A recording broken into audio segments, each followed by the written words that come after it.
այս մատյանը 13-րդ դարում հայտնի էր որպես ոսկե գիրք։ Կարծիք կա, որ նրա պատյանը ոսկերչական արվեստի յուրատեսակ, յուրահատուկ գլուխգործոց էր։ Բայց եզակի էր ոչ միայն կազմը, այլև նրա ներսի մանրանկարները։ Այդ մանրանկարները նրան դարձրին անկրկնելի։ Իր ստեղծումից որոշ ժամանակ անց այս մատյանը անհետացավ։ Մոնղոլական արշավանքների ժամանակ հրաշքով գտնվեց, բայց քիչ հետո կրկին լռեց երկար ու ձիգ 700 տարի։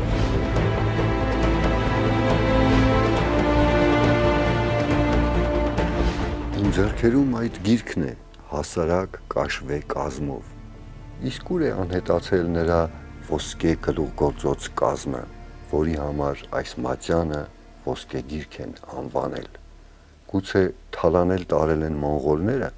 կամ միգուցե ավելի ուշ է անհետացել։ Եվ ինչով են առանձնահատուկ նրա մանրանկարները, որոնցով 20-րդ դարի սկզբին հիացան գիտնականներն ու արվեստագետները և հիանում են մինչև օրս։ Բայց ամենակարևորը, ինչ ճամփաներով է անցել այս մատյանը մինչև Մատենադարանում հայտնվելը։ Կարծում եմ, ձեզ էլ հետաքրքիր կլինի միանալ մեր հետաքրքրությանը։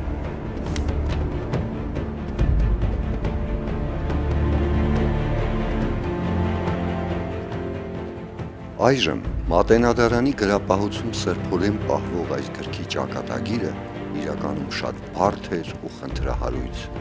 Գրքի ոդիսականը սկսվեց հետաքրքիր ու խառը մի շրջանում մոնղոլական արշավանքների ժամանակ։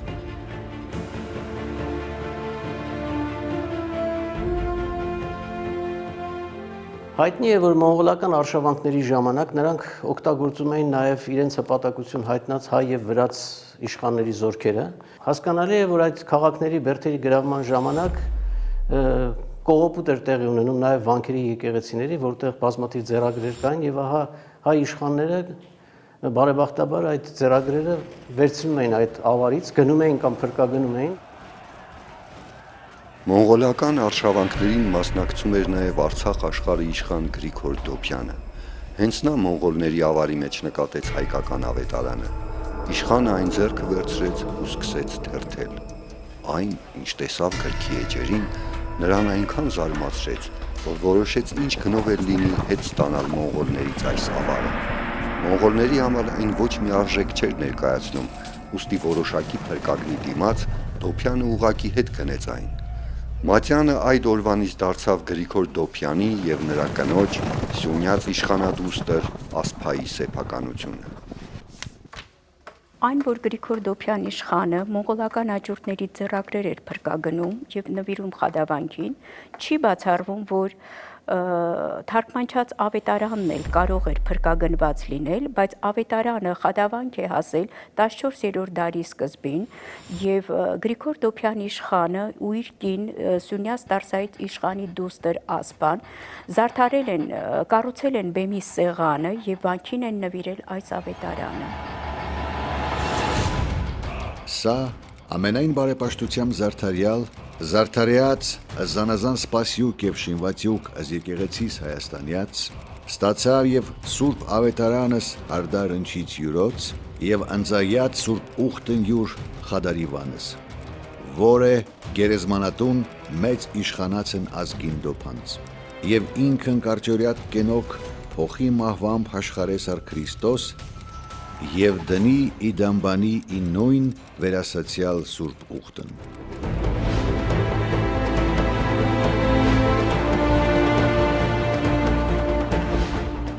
Թե մինչ այդ որտեղ էր գտնվել Մատյանը, ինչպես էր գերի ընկել, իշխանին անհայտ էր։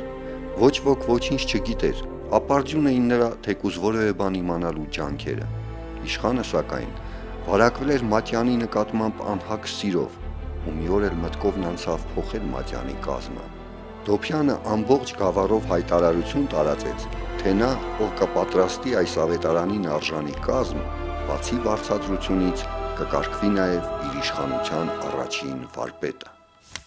Բազում հմուտ վարպետներ եկան, իրենց մեջ թաքուն հույս փայփայելով, որ հենց իրենք կլինեն նրա ընտրյալը, բայց իշխանը ոչ մեկի գործը չհավանեց։ Վերջապես հայտնվեց նա,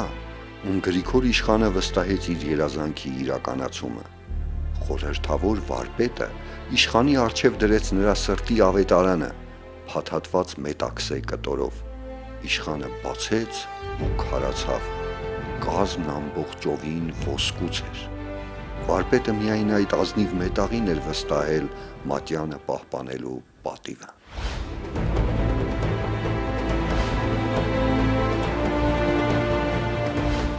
Ովքեր են նրանք Դոփյան իշխանները, ինչ դեր են ունեցել հայոց պատմության մեջ, գուցե նրանց կյանքն ու գործունեությունը կարողանա լույս սփռել ոսկե ավետարանի համր, անհայտ տարիների վրա։ Դոփյանների տոհմը հետաքրքիր է, որ իր անունը ստացել է Դոփի իշխանուհու անունից, որը Իվանե եւ Զաքարյանների քույրն էր։ Փաստորեն կին լինելով նա անուն է տվել իշխանական տոհմի։ Եկեղեցաշեն, մշակույթ հողանավորող իշխանական տուն է եղել։ Արտասովոր Դոփ անունով այդ կինը արտասովոր էր նաև իր գործերով։ Իշխանուհին անչափ կարևորում էր մանրանկարչական դպրոցների զարգացումն ու տարածումը։ Նա իր որդու Գրիգոր իշխանի հետ միասին նվաճողներից գնում եւ Հայաստան էր վերադարձնում հայկական ձեռագրերը։ Եվ բնական է, որ այդ Մատյանը տեսնելուն պես նա իսկույն հասկացավ, թե ինչ անգին գանձի է հանդիպել։ Գրիգոր Դոփյանը Արցախի իշխանած իշխանն էր։ Նա նույնպես մասնակցում էր մողոլների կազմակերպած արշավանքներին եւ նրա անունը կապվում է թարգմանչած ավետարանի հետ, որովհետեւ ըստ երևույթին այդ արշավանքների ժամանակ բերված այդ ձեռագրերից մեկը ստացել է Ասփա իշխանուհին եւ զարդարել է տվել Գրիգորի համար։ Ինչն էր այդքան զարմացրել Դոփյան իշխանին, որ նա որոշեց ավետարանի համար ոսկե կազմ պատվիրել։ Եվ 700 տարի անց ինչով էին այդքան հիացած գիտնականներն ու հոգևորականները։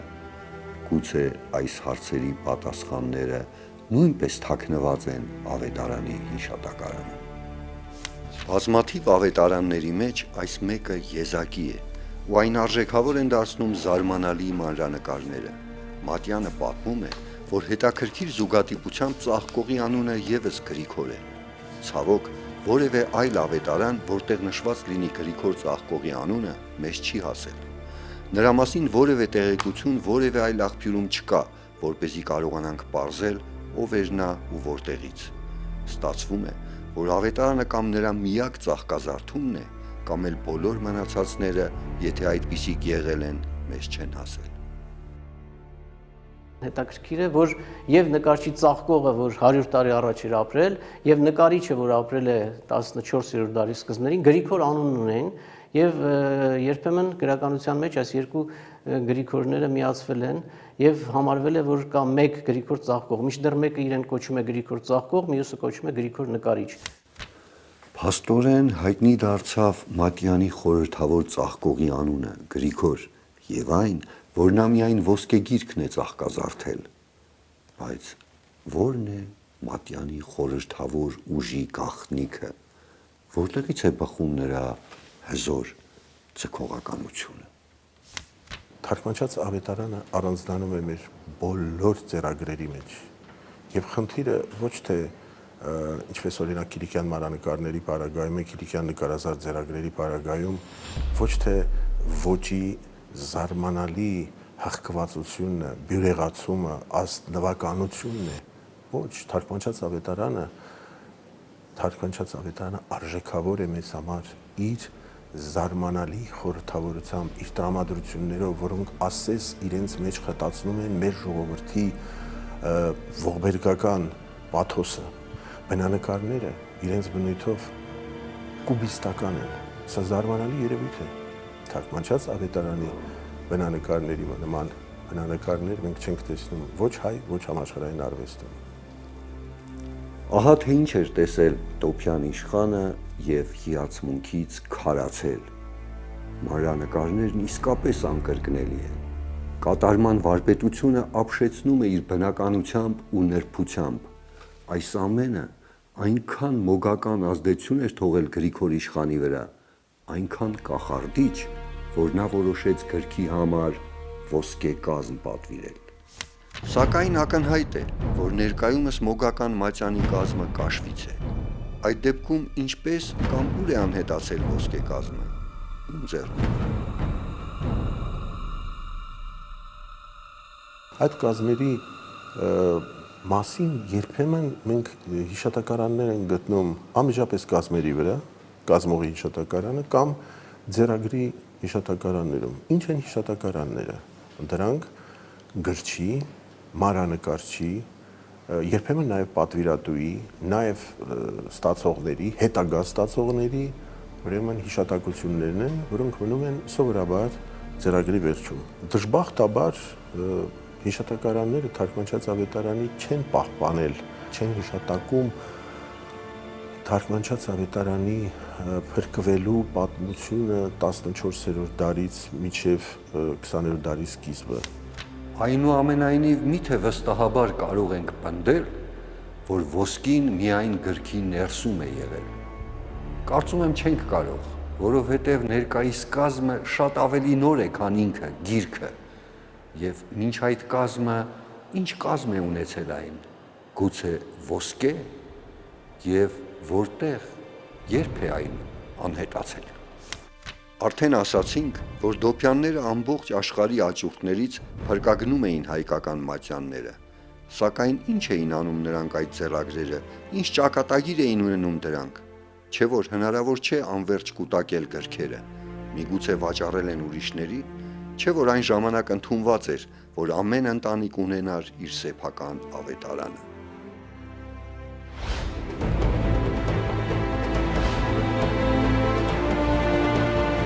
Հովանես Խաչենցու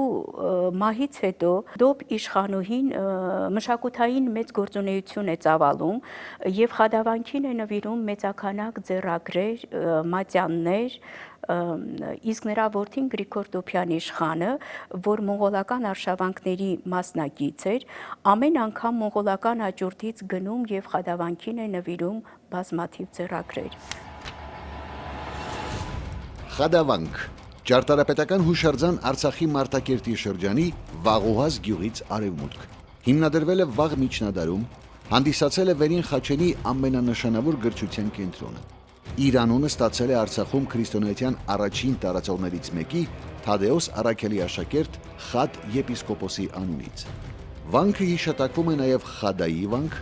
Խադի վանք կամ Խաթրավանք անուններով։ 12-րդ դարում ավերվել է երկրաշարժից, ապա սելջուկների արշավանքից։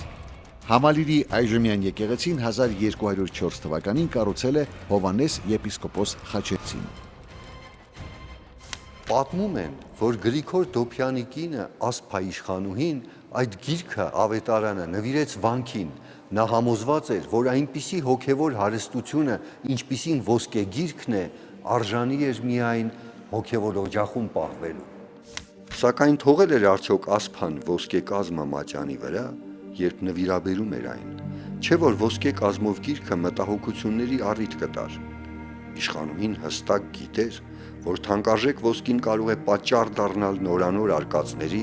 առանց այդ էլ ծանր կյանք ունեցած մատյանի համար։ Որոշ չափով կասկածելի է, որ ոսկե կազմով զարդարած լինեին, բայց ոսկին գործածված է ձեռագրի մեջ, օգտագործված է շատ քիչ հատվածներում, հիմնականում լուսապսակների վրա,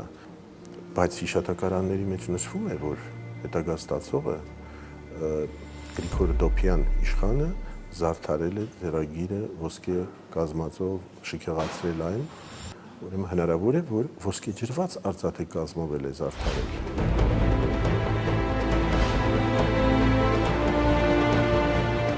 Իսկ գուցե այս մատյանը ոսկե գիրք են անվանել փոխաբերական իմաստով։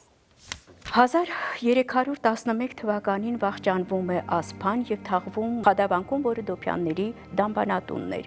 Մեկ տարի հետո 1312 թվականին Գրիգոր Դոփյան իշխանը մեծաքանակ սպասք, հանդերձներ, այգիներ ու անդաստաններ է նվիրում Խադավանքին, իսկ ավետարանը զարդարել է տալիս արծաթյա ոսկեզոծ կրկնակազմով, որի մասին հենց ավետարանի էջերում թողնում է հիշատակարան։ Իսկ ըստ Մարմնոյ գլուխ նորին եւ այր մեծ իշխանն Գրիգոր Զարդարյալ պճնե ըսա ոսկով եւ արծաթով ի հիշատակ հոգվո սուրբ ամուսնուն յուրո ասպային եւ երկարություն կենաց յուր եւ Քրիստոսանցիա զավակած յուրոց որոց հիշատակ նոցա եղիցի օրհնությամբ։ Շրջադարձը կտրուկ է, երբ իր մահկանացուն կնքեց իշխանուհի ասպան,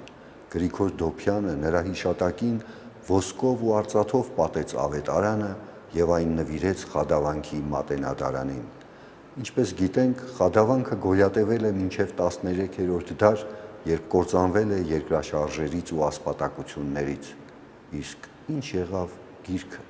Շատ ձեռագրեր կան, որտեղ մենք կարող ենք անգամ հարյուրամյակներով հետևել, թե ինչպես ինչ ճանապարհ է անցել այդ ձեռագիրը։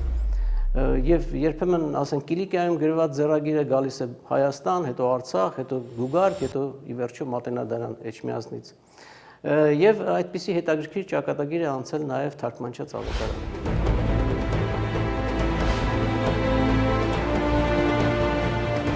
Իր անհետացումից շուրջ 700 տարի անց 1900-ին ոսկեգիրքը հայտնվեց նույնքան անսպասելի, որքան անհետացել էր։ Մեկ տարի անց այդ զարմանալի մատյանը ներկայացվեց հանրությանը։ Գիտական եւ հոգեվոր աշխարհը ապշած էր։ Թվում էր, թե ձեռագիրը հոգնել էր լռելուց եւ հիմա քիչ-քիչ պատմում էր իր մասին։ Որտեղ էր նա անհետացած եղել շուրջ 700 տարի, ոչ ոք չգիտեր։ Սակայն բոլորն իմացան, որ այդքան դարեր անց այն հայտնվել էր թարգմանչած վանքում։ Թարգմանչած վանք գտնվում է պատմական Արցախի Գարդման գավառում։ Կառուցվել է 10-րդ դարում, բոլոր կողմերից շրջապատված է եղել պարսպով, ունեցել է հյուրատուն, ինչպես նաև օժանդակ շինություններ, գավիթը կառուցվել է 1800 թվականին։ Հայտնի գրչության կենտրոն է եղել։ Այստեղ պահպանվել են հնագույն մագաղաթներ, եպիսկոպոսական թագ եւ այլ թանկարժեք մասունքներ։ Ներկայումս վանքը գտնվում է Ադրբեջանի վարչական տարածքում։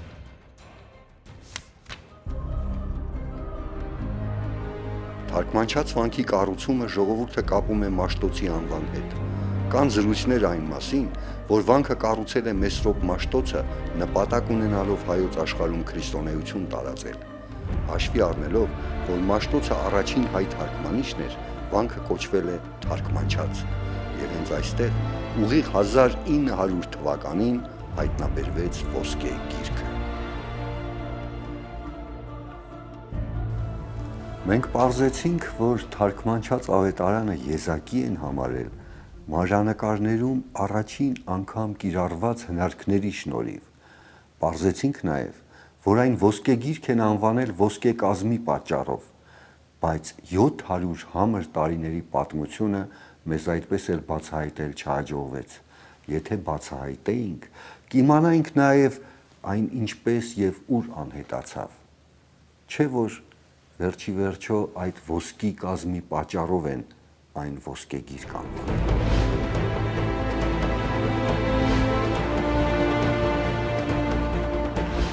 Սակայն մի բան հաստատ գիտենք, թե ինչպես է այդ մատյանը հայտնվել Մատենադարանում։ Եվ այսպես 1900-ին Գարեգին arczepiskopos Հովսեփյանը եկեղեցական գործերով մեկնեց այն ժամանակ դեռևս գործող թարգմանչած վանք։ Ուսումնասիրությունների ժամանակ նրա ձեռքն ընկավ արտակուստ ոչնչով աչքի չընկնող մի ավետարան։ Ինչով գրավեց ուշադրությունը, անհայտ է։ Չէ՞ որ ոսկե գիրքը իր կազմը վաղուց էր փոխել ու հագել այս համեստ կաշվե կազմը։ Սակայն Գարեգին Սրբազանը մոտեցավ հենց այս գրքին։ Վերցրեց ու սկսեց թերթել։ Որքան մեծ եղավ նրա զարմանքը, Երբ իր առջև տեսավ դարերով անհետ կորած համարվող ավետարանը, որի մասին միայն զրույցներ էր լսել, ու թեև ոսկե կազմը արդեն չկար, բայց վանահայրը անմիջապես ճանաչեց Մատյանը, դե իհարկե, հայտնի մանրանկարների շնորհիվ։ 700 տարիների ընթացքում դրանք չէին ոչնչացել, պահպանվել էին նույնությամբ ու պահպանել էին իրենց հզոր էներգետիկա։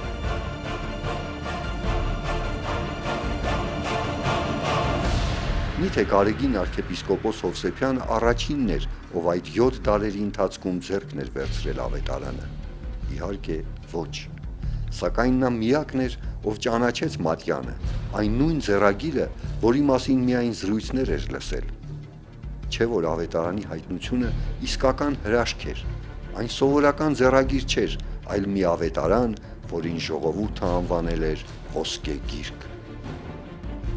Ու թեև Մատյանը արդեն կորցրել էր ոսկե կազմը, բայց ներսում դեռ պահպանել էր իրական ոսկին, Գրիգոր Ծաղկողի ոսկեղենիկ մանրանկարչությունը։ Գարեգին arczepiskopos Հովսեփյանը հասկացավ, որ եթե ձեռագիրը մնա թարգմանչած վանքում, կարող է նորից անհետանալ, այս անգամ գուցե առհավետ։ Եվ նա իրեն տրված լիազորությամբ ճիշտ ու կարևոր որոշում կայացրեց, ավետարանը իր հետ բերելով Էջմիածին։ Քանի որ Մատյանը հայտնաբերվեց թարգմանչած վանքում, ոսկեգիր կանոնը փոխարինվեց թարգմանչած ավետարան անունով։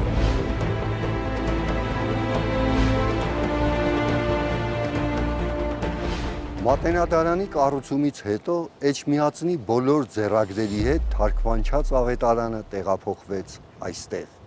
Նա կատարեց կարևոր մի առաքելություն, աշխարհի համար բացահայտեց զարմանալի մանրանկարիչ Գրիգոր Ծաղկողի անունն ու գործերը։ Եվ հիմա, երբ նա հայտնվեց Մեսրոպ Մաշտոցի անվան Մատենադարանում, կապրի հանգիստ ու անխռով։ Գրիգոր Ծաղկողը ենթադրել անգամ չէր կարող, որ հարյուրավոր տարիներ անց իր նկարչական ոճը կկիրառվի որպես աշխարհով մեկ տարածված նկարչական ուղղություն։